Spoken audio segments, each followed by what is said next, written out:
Hi children, welcome back to the IT class.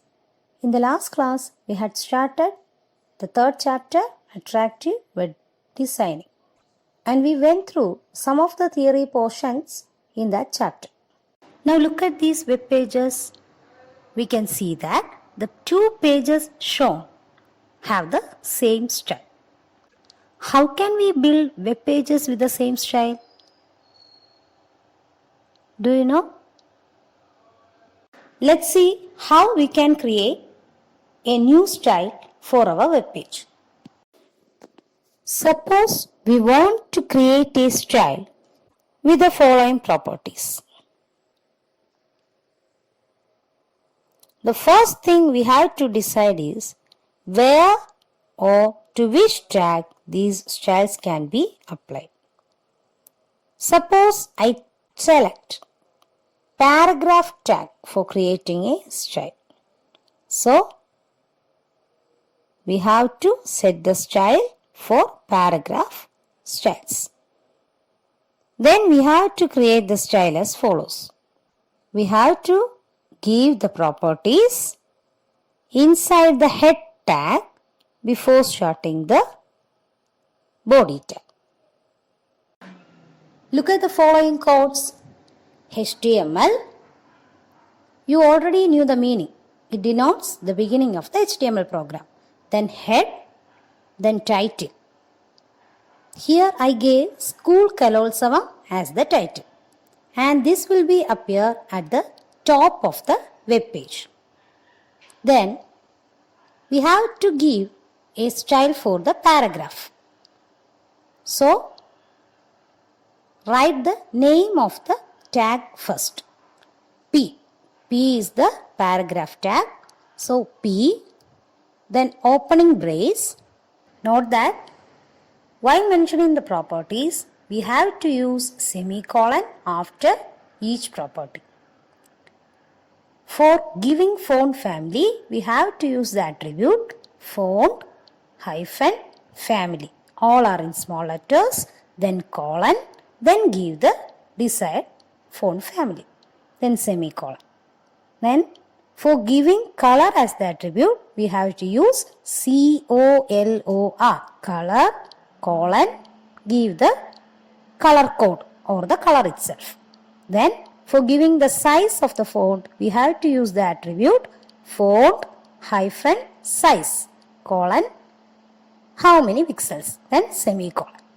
Make sure that you have to use semicolon each time the property is finished. Okay. Then these three properties are finished. Then close the brace and close the style tag. Note that the style tag is included within the head tag. So after the style tag, we closed the head tag. Then the body tag starts. Then here I have used a tag H3, that is an inbuilt heading style for giving the content single items. So single items is displayed as per the properties of the heading 3 style. Then I started the paragraph P tag. Then I have given two words, Mohiniyattam, then BR. BR is used for line break. So in the next line we will get Bharatanatyam, and I closed the P tag. Then again I used H3 tag for giving group items. I closed the tag here also. Then P, Oppana, Tiruvadira, then closed the P tag and closed body tag and /HTML. It denotes the ending of the program. Let's see the output of the program. See, the School Kalolsavam, the title is seen at the top of the web page. Then single items,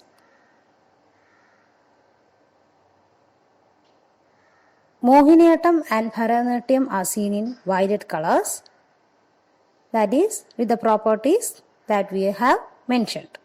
Then group items again H3, then Oppana and Tiruvadira will have the properties of the P tag we have set. Okay. Listen children, in this case, if we didn't use the style tag here, actually we have used the style tag to create a new style for the paragraph tag. If we didn't set the style for the paragraph tag here in this program, we have to mention all the properties, font family, color, font size, 2 times in this program. That is for Mohiniyattam and Bharatanatyam once, and again for Oppan and Tiruvazira the second time. So to avoid this repetitive code typing, we have used style here. Is it clear for you? Now, this type of style is known as type selector. That is, in one web page, when a tag is to be used several times with the same properties, then within the head tag, the properties of that tag can be included in the style tag. It is called type selector when the name of the tag is itself used for specifying the styles of the tag. Here we have used the same name of the tag P for creating a style for the tag. Okay children, this is the end of this part of the video. We will continue our lesson in the next class. If you have any doubt, ask me through the WhatsApp group. Thank you for watching.